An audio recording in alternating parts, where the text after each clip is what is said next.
Students, कसे आहात? मजेत? तर आजपर्यंत जे आपण टॉपिक्स पाहिलेले आहेत ते म्हणजेच कंजंक्शन, डिस्जंक्शन, त्यानंतर conditional, negation, and today's new topic is by conditional statement, and that is very simple. फारच simple आहे. Now by conditional statement, by conditional, or we say यालाच आपण काय म्हणू शकतोय, that is double implication.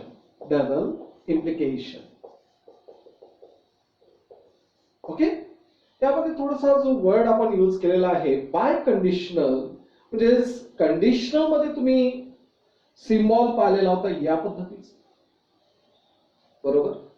आणि by conditional मध्ये काय होईल, बाय कंडिशनल तर आता दोन्ही बाजूने असेल, म्हणजेच या पद्धतीचा सिम्बॉल झालेला आहे. Correct. Now what is the definition of biconditional statement? That's a very simple definition.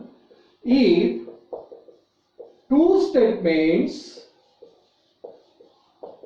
are combined, if two statements are combined by joining, are combined by using the logical connective,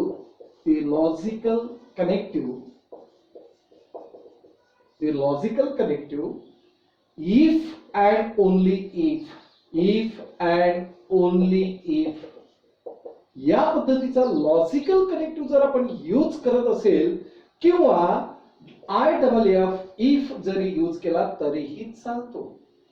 म्हणजेच if two statements are combined by using the logical connective if and only if, then it is called as biconditional statement. Clear? या पद्धतीने तुम्हाला ही definition लक्षात ठेवायची. If P, Q are the two statements,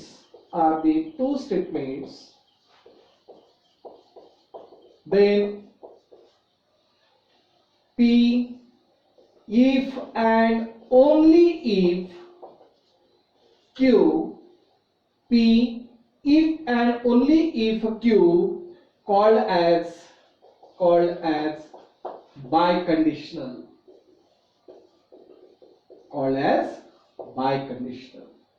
म्हणजेच यामध्ये लक्षात ठेवायचं आहे की जर आपण दोन स्टेटमेंट घेतलेले आहेत आणि त्याला कंबाईन करत असताना इफ अँड ओनली इफ हा कनेक्टिव्ह जर यूज करत असेल तर त्याला म्हणायचं आहे biconditional. The symbolic form is what? Symbolic form is P implies double implies Q. या पद्धतीचा सिम्बॉलिक फॉर्म यूज करतो आहे. और यालाच आपण या पद्धतीने सुद्धा लिहू शकतो. ही गोष्ट लक्षात ठेवा. P double implies Q. How to read it? तुम्ही याला कशा पद्धतीने वाचता? Read as P biconditional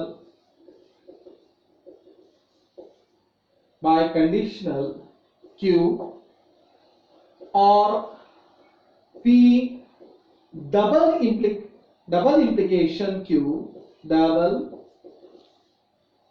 implication Q और यालाच आपण परत कशा पद्धतीने रीड करतो आहे तर P if and only if Q.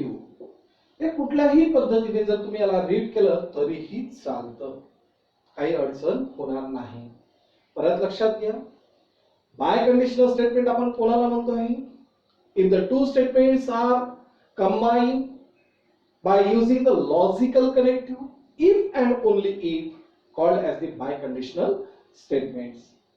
मग जर दोन स्टेटमेंट तुम्हाला दिलेले असेल P and Q, PQ are the two statements, then P if and only if Q is called as biconditional. What is the symbolic form? Symbolic form is P. या पद्धतीचा symbol तुम्हाला काढायचा आहे जो बायकंडिशनल साठी असेल. त्यानंतर याला कशा पद्धतीने रीड करतोय तर P बाय कंडिशनल Q और P डबल इम्प्लिकेशन Q और डबल इम्प्लाइज Q असं जरी म्हटलं तरी चालेल. डबल इम्प्लिकेशनच्या ऐवजी मी इम्प्लाइज हा वर्ड यूज करतो आहे. डबल इम्प्लाइज Q और P if and only if Q. लक्षात आलेलं आहे. After that truth table for P double implies Q. Very simple. परत आपले गावरानी भाषेमध्ये म्हणायला हरकत नाही, जे नारे लावत असतो तेच नारा इथे सुद्धा एक आपल्याला कामी पडतोय. आणि हा नारा कसा आहे? सही सही सही होता है, गलत गलत भी सही होता है. परत लक्षात घ्या, सही सही सही होता है, गलत गलत भी सही होता है. हा तुम्हाला इथे नारा लावायचा आहे. मग ट्रूथ टेबल कन्स्ट्रक्ट करत असताना सुरुवातीला लिहितोय P, त्यानंतर Q आणि इथे लिहितोय P double implies Q. In the very first column, या पहिल्या कॉलम मध्ये जे कॉम्बिनेशन लिहायचं आहे ते मात्र तुम्हाला माहिती आहे, that is double T T T then F F. इथे काय असेल? T F. ओके. आणि तुम्हाला मी सांगितलेलं आहे कुठलं स्टेटमेंट्स आहे? सही सही सही होता है, गलत गलत भी सही होता है, बाकी सब गलत होता है. म्हणजे इथे काय झालेलं आहे? एफ.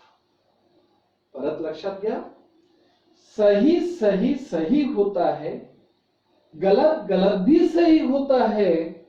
हा जर आपण स्टेटमेंट लक्षात ठेवलं तर हा ट्रूथ टेबल लर्न करण्यासाठी, रिमेंबर करण्यासाठी खूप सोपे होईल. म्हणजे कुठेही कन्फ्युज राहणार नाही. एकंदरीत 4 आपण ट्रूथ टेबल पाहिलेले आहे. तसं निगेशनला धरून 5वा ट्रूथ टेबल तयार होतोय. तर कंजंक्शन मध्ये पाहिलेलं होतं. कंजंक्शन मधले एक कॉम्बिनेशन आपण पाहतो आहे, सही सही सही होता है, बाकी सब गलत होता है. म्हणजे T and T, answer is T, बाकी सर्व याच्यावरती एफ होतोय. त्यानंतर डिसजंक्शन मध्ये आपण पाहतोय गलत गलत गलत होता है, बाकी सब सही होता है. या पद्धतीने पाहिलेलं होतं.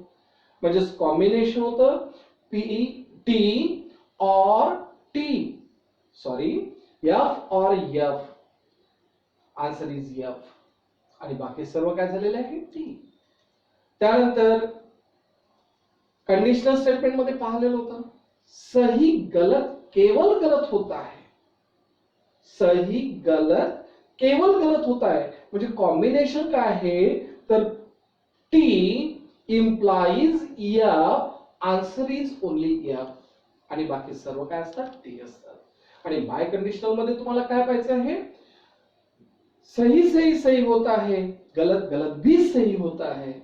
हा जर आपण स्टेटमेंट लक्षात ठेवलं तर हा ट्रूथ टेबल सुद्धा तुमचा पार्ट होतो आहे. Clear? For the double implication, for the double implication, all the following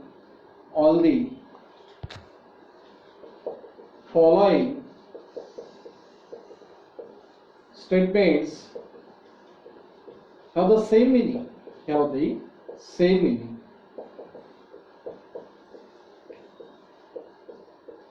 आपण जे खाली स्टेटमेंट लिहितो आहे, जसं इथे डबल इम्प्लिकेशन म्हटलेलं आहे, तसंच आपण काय काय परत म्हणू शकतो हे लक्षात घ्या.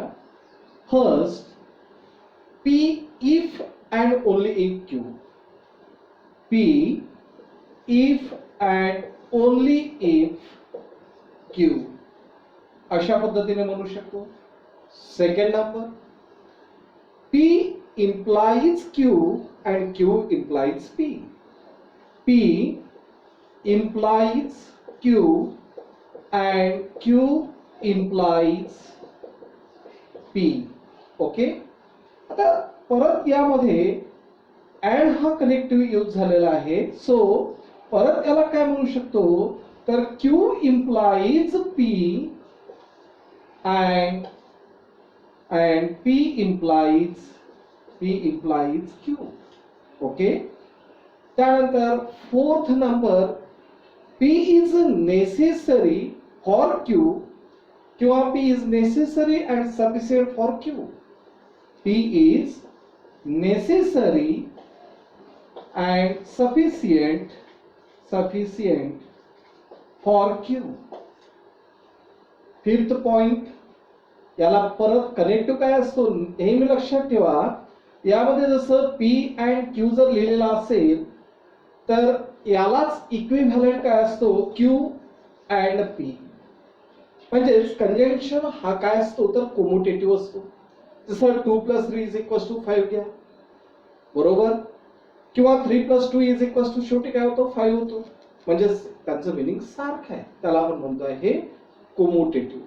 आणि मग यामध्ये P and Q equivalent Q and P जर असेल तर हे झालेले आहे commutative. So P is necessary and sufficient for Q means याला आपण लिहितो आहे Q is necessary and sufficient for P. Okay, असं लिहिलं तरी चालेल. आणि 6th नंबर आपण परत लिहू शकतो, P is equivalent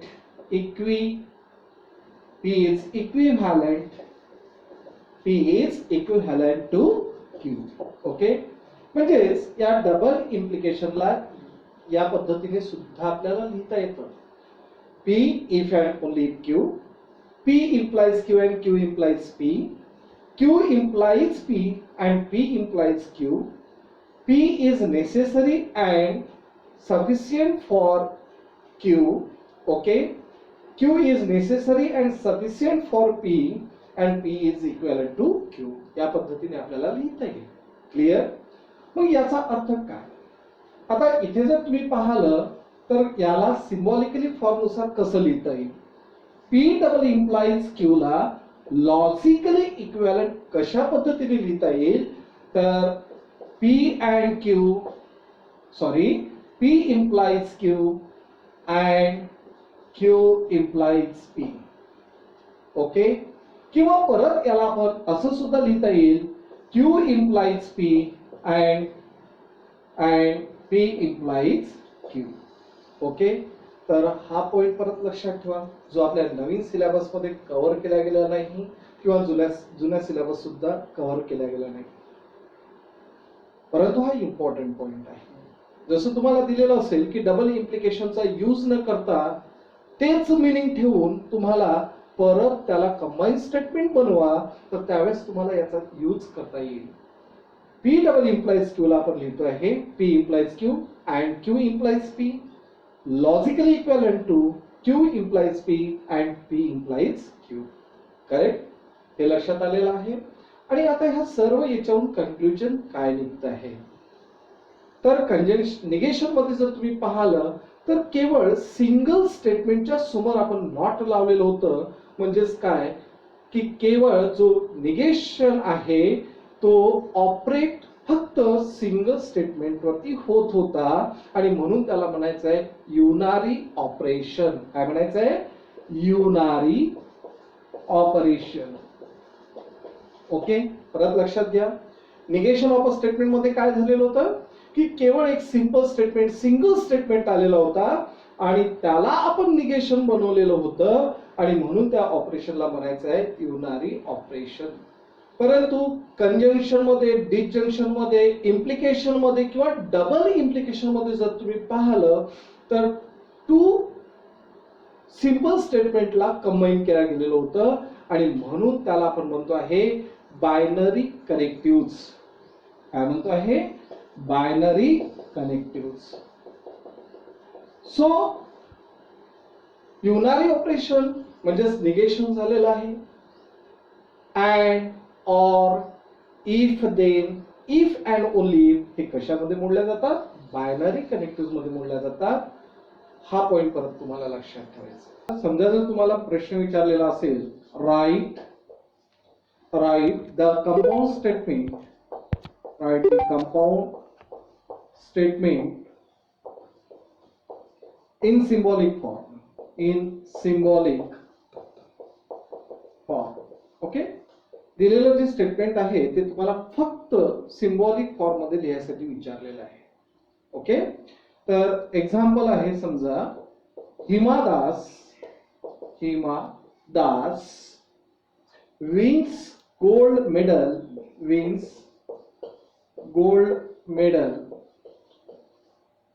if and only if she runs fast. Okay, आणि आता याला सिम्बॉलिक फॉर्म मध्ये आपल्याला लिहून काढायचं आहे, and that is very simple. सुरुवातीला काय करायचं, कुठले दोन स्टेटमेंट आलेले आहेत ते पहा. म्हणजे late P statement, Hima Das wins gold medal. This is the first statement. And second statement is Q. She runs fast. म्हणजे हिमादास runs fast. Okay? अशा पद्धतीचे दोन स्टेटमेंट आलेले आहे. And now the symbolic form of the symbolic form of given statement is symbolic form of given statement is P double implies Q, कारण यामध्ये if and only if हा connective आलेला आहे. ओके, आणि म्हणून इथे कुठला सिम्बॉल दिलेला आहे, P double implies Q, and this is the answer. हे झालेलं आहे आपला आन्सर. एवढा सिंपल क्वेश्चन इथे विचारला जातो. त्यानंतर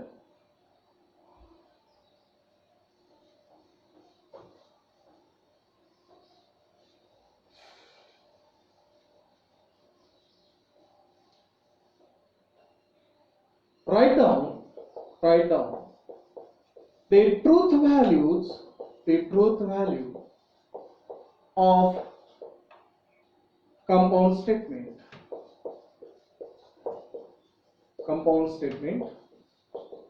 आता अशा पद्धतीचा प्रश्न आहे, write down the truth values of compound statement. Example आहे, compound statement of milk is white if and only if sky is blue. आता या पद्धतीचा तुम्हाला क्वेश्चन केला गेलेला आहे.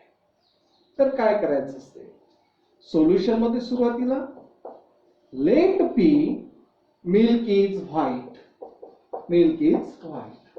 ओके, सेकंड स्टेटमेंट आहे sky is blue. Okay, write down the truth values of P statement and Q statement first. The truth values of P and Q are, आता milk is white म्हणजे व्हाईटच असते, म्हणजे truth value झालेली आहे capital T. आणि sky is blue आपण नेहमीच म्हणत आलेलो आहे, तर ते सुद्धा काय झालेलं आहे, ट्रूथ झालेलं आहे. The truth values of P and Q are T and T respectively. Then write down the given statement in symbolic form. Symbolic form of given statement is symbolic form काय असेल, तर P double implies Q. Okay, आणि याची आता आपल्याला truth value काढायची आहे. Now P double implies Q equivalent. P is a true, give the double implication sign. Q is again true, so T double implies T. Answer is T. So the truth values of given statement, compound statement is capital T, and this is the answer.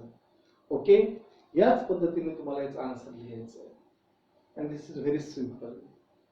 Okay, good luck.